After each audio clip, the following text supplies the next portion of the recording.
Neste vídeo de hoje vou falar sobre uma frase que no dicionário australiano de 2019 foi destacada como a frase do ano, que é cultura do cancelamento.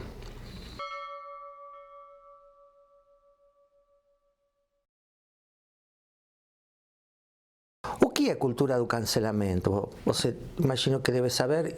Eu interpreto como aquela atitude, por exemplo, nas redes sociais, dos seguidores de alguém que criticam a opinião desse alguém, ou uma atitude, uma conduta, uma ideologia desse alguém, e o criticam e também podem chegar a se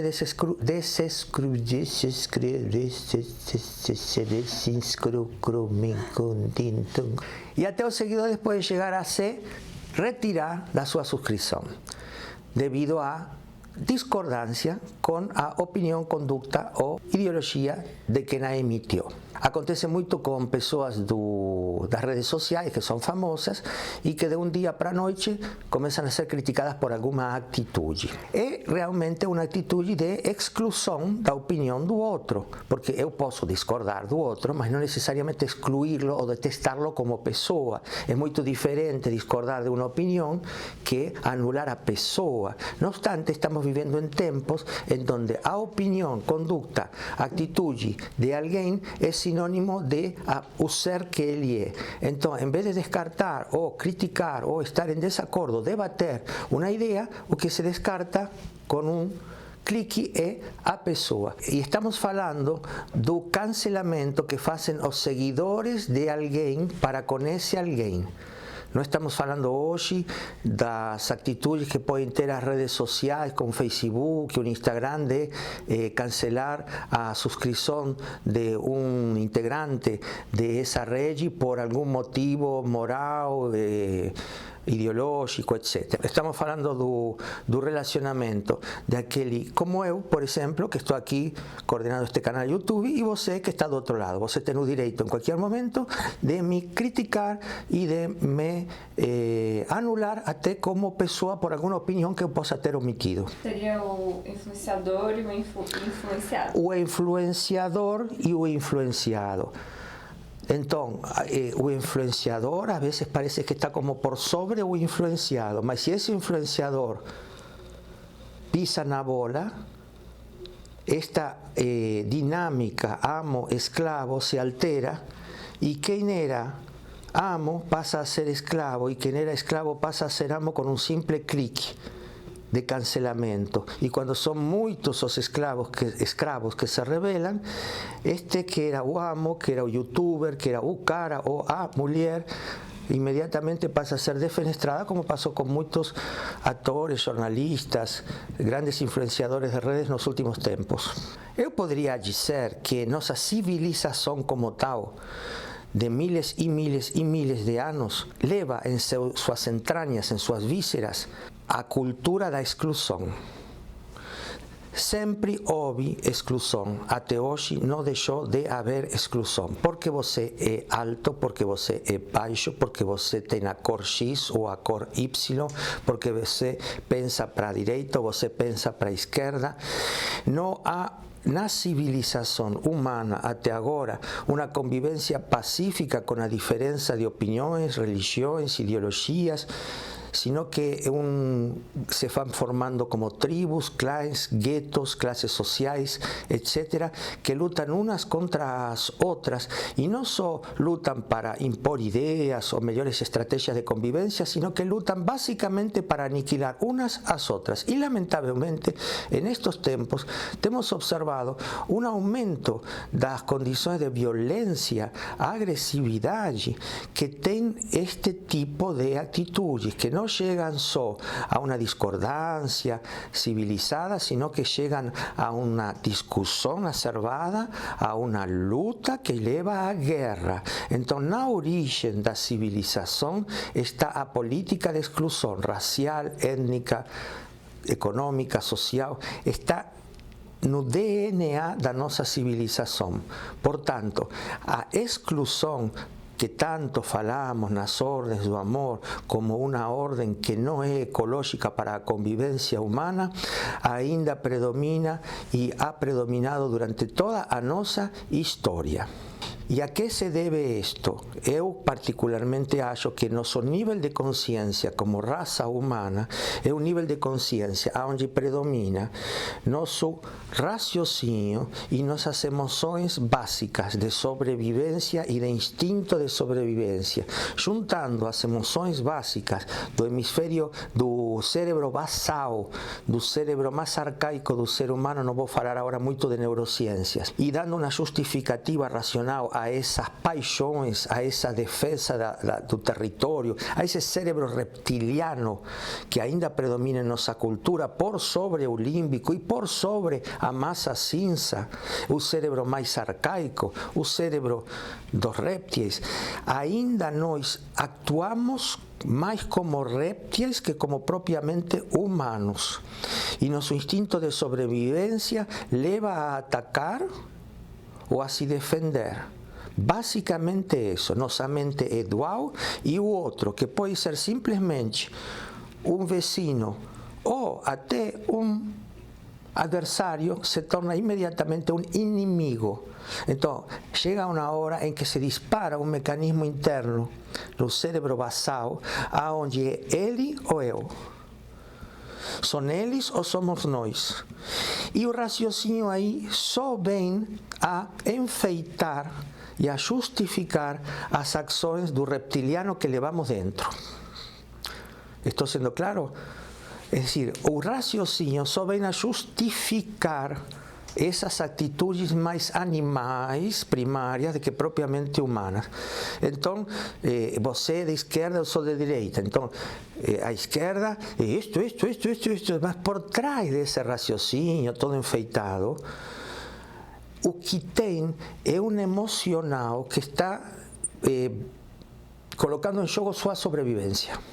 Então, isso, onde branco, preto, pobre, rico, esquerda, direita, sul, norte, o que for, está tão enraizado na nossa cultura que nos vemos uns aos outros como propriamente inimigos e que, assim que possamos, é melhor descartar essa realidade que nos mostra a divergência, que nos mostra a diferença, porque conviver com o diferente requer uma ampliação de consciência, requer actuar com o cérebro límbico, o cérebro das emoções e ainda mais com o cérebro racional, com a massa cinza que pouco utilizamos, que é para decidir, tudo bem você pensar e eu penso bem, mas por que não seria que você está tocando uma parte da realidade e eu outra? E eu lhe escutar me daria uma oportunidade para eu conhecer um pouco mais a realidade. Não chegamos como nível civilizatório a esse patamar ainda, não chegamos. Então estamos, quem sabe, ou para os mais esperançosos, em uma transição. Para os mais céticos, o ser humano não tem muito futuro. Depende da como se mire também. Eu acredito na evolução humana. Acredito que, ao longo dos séculos, o ser humano pode chegar a atingir níveis de massa cinza e ativá-los e fazer mais conexões sinápticas para poder compreender a realidade de uma forma mais ampla. Mas, entanto, a realidade se veja escotomizada, fragmentada e os fragmentos lutando um com os outros, essa percepção é a que vai condicionar nossas atitudes fora. Estou sendo claro? Sim. É uma questão cerebral, entendeu? É uma questão cerebral, por um lado, e também podemos chamar de estágio de consciência do ser humano. O estágio de consciência do ser humano está na mente da dualidade, a luta de opostos, eu ou você, branco ou preto.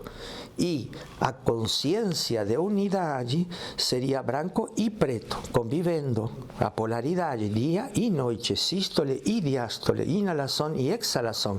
A vida nos mostra a polaridade e a integração constantemente.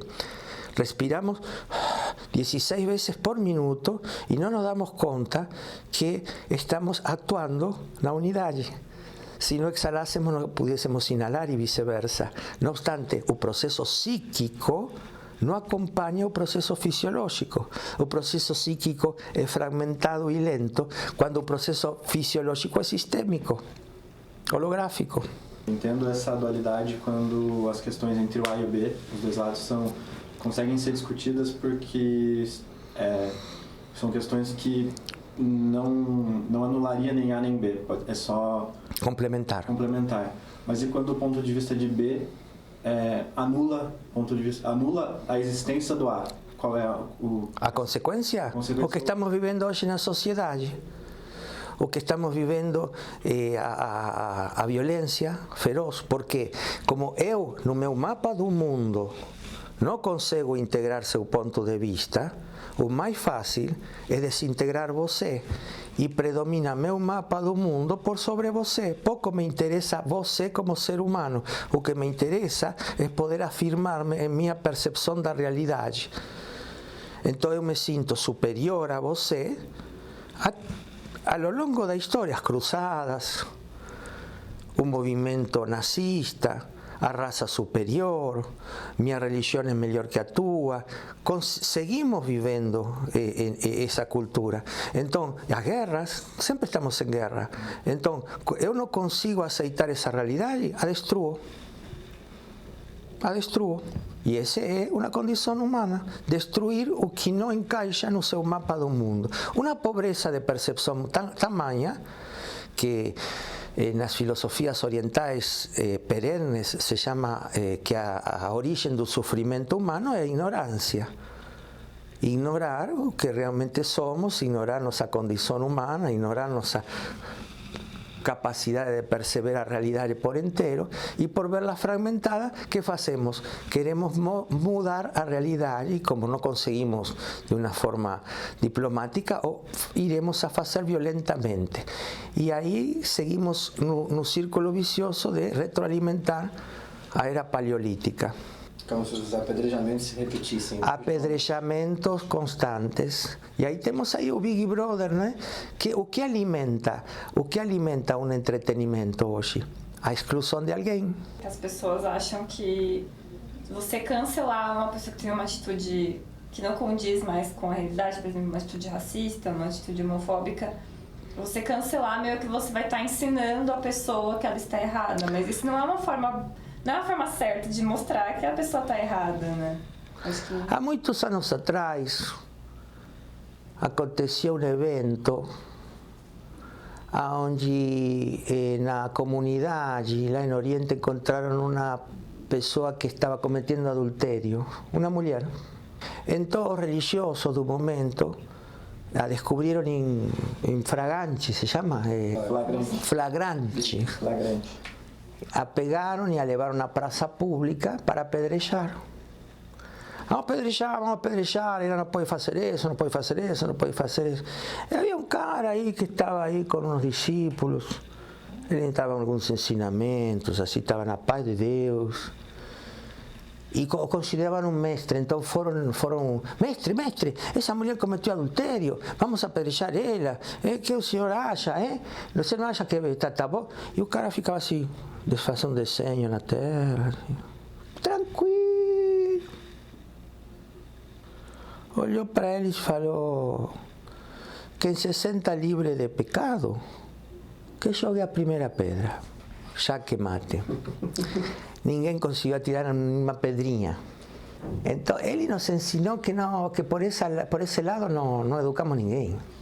Ainda na pedagogia moderna estamos discutindo métodos de educação. O cara falou: olhe para dentro. Olhe para dentro. O que é pecado? Pecado de pecasus. Dar um passo fora do lugar. Quem não dá um passo fora do lugar? Sempre caminhamos certo. O ser humano é imperfeito por natureza. E não é através da punição que vai se corrigir. As cárceles estão superlotadas. E o cara, quando sai da prisão, volta a cometer o crime. Porque o que fez na prisão foi aprender a maneira de se aperfeiçoar no crime, não de se corrigir. Está totalmente demonstrado que cancelando, punindo, reprimindo, apedrejando, excluindo, não educamos ninguém. Não extraímos o melhor de ninguém. Esse não é o caminho. Qual é o caminho? O caminho, eu acho que esse cara estava mostrando um caminho naquela oportunidade. Quem se senta livre de pecado, é assim, olhar seus pecados. Como Jung nos falou, olhar nossa própria sombra. trabalhar dentro de nós a luz e a sombra, aceitar que nós temos sombra, que nós temos potencial para ser adúlteros, que nós temos potencial para ser alto, baixo, esquerda, direita, negro, branco, negro, se fala? Racista, machista, heterogista, que você quiser, todos temos o espectro da humanidade na nossa alma. O que escolhemos ativar ou não, muitas vezes, nem sequer é um livre-arbítrio, é uma condena que recebimos de gerações passadas, de programas, de scripts, que nas constelações vemos como uma pessoa reitera padrões sem saber. Colocar luz em esses emaranhados que recebimos na herança epigenética, morfogenética, ver que esse padrão de violência, ver que eu levo um perpetrador dentro de mim. E me dar conta que, quem sabe, há 4 gerações atrás, meu bisavô, que participou na Primeira Guerra Mundial, foi um perpetrador. E eu levo isso no meu ADN também. E às vezes me dão ataques de violência. E poder conhecer isso, me aceitarlo, abrir o coração a esse perpetrador que eu levo. Porque quanto mais eu negue ele em mim, ele vai crescer mais. E quanto mais eu aceite ele em mim, eu vou incluir esse excluído da minha família, eu vou fazer com que o coração cresça e vou desenvolver uma habilidade sublime denominada compaixão. E se eu tenho compaixão por meu sistema familiar e entendo por que meu pai também foi violento, e às vezes eu, é muito mais provável que eu não passe essa informação a meus filhos. E é muito mais provável que eu não participe na exclusão de alguma questão que está passando nas redes sociais, porque eu vou tratar de ampliar minha compaixão e saber que essa pessoa pecou, como eu posso pecar. No século XIV, no século XV, nos Países Baixos, na França, havia chamados hereges. Se fala hereges? Aqueles que discordavam, as bruxas, a casa de bruxas, as pessoas que não consentiam com o monarca. Então eram queimados na praça pública. Esse momento era um momento de divertimento para todo o povoado. Iam as famílias, levavam lanche, levavam os filhos, e o divertimento era ver lixar uma pessoa, ver morrer uma pessoa. Era uma satisfação, como podíamos chamar no psicanálise lacaniano, era um gozo do ser humano. Essa exclusão que todos levamos dentro, e que começa por excluir aspectos nossos em primeiro lugar. Mas como é muito dolorido excluir aspectos nossos, excluímos aspectos dos outros, então é muito mais fácil, se torna um espetáculo. E aí temos as redes sociais que vivem criticando, e quem especula com todo isso, quem são? As redes sociais. Porque quanto mais você fica ligado em criticar uma pessoa numa rede social e em seguir a vida de uma pessoa, aí o produto é você. Então a rede social segue você e segue o que você pensa, o que você até sente, e te oferece os produtos que você quer comprar. Então a gente não se dá conta que o escravo somos nós. Somos o produto. Agora eu te digo uma coisa também. Eu, por exemplo, aqui agora estou no canal YouTube, certo? Eu me ofereço como produto. Eu sou um produto de consumo também.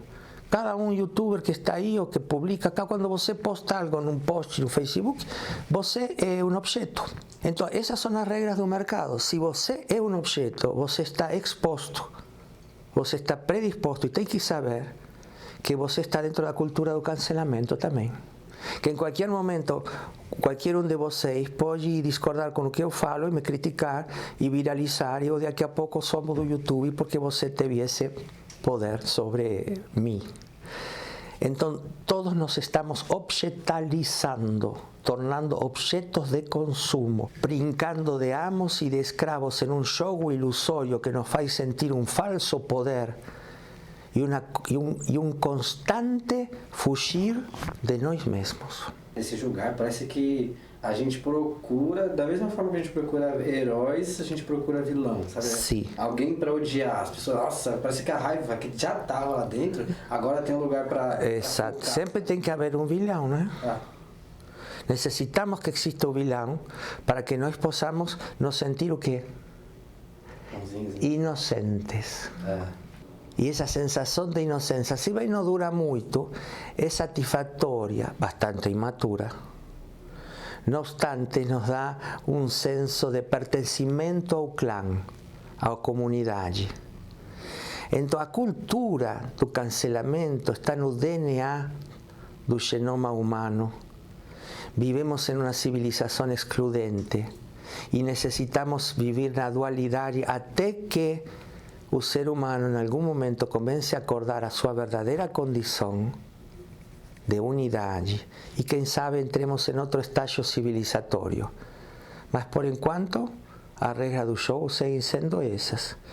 Quando eu trabalho aqui neste canal, minha intenção, minha missão é poder apontar esse caminho. E quem se siente ressoando com ele, quem sabe, faça algumas sinapses, faça algumas conexões internas, desenvolva um pouco mais de compaixão. E com que um vídeo deste chegue a uma pessoa, para mim está a missão cumprida. O nível de cancelamento é diretamente proporcional a um nível de sofrimento, de insegurança e de baixa estima. As pessoas que se afirmam em sua posição, no fundo, carecem de estima pessoal. Carecem de um verdadeiro poder pessoal, não estão empoderadas. Estão fazendo o papel de poder. Pode ser até um presidente, mas é um falso poder.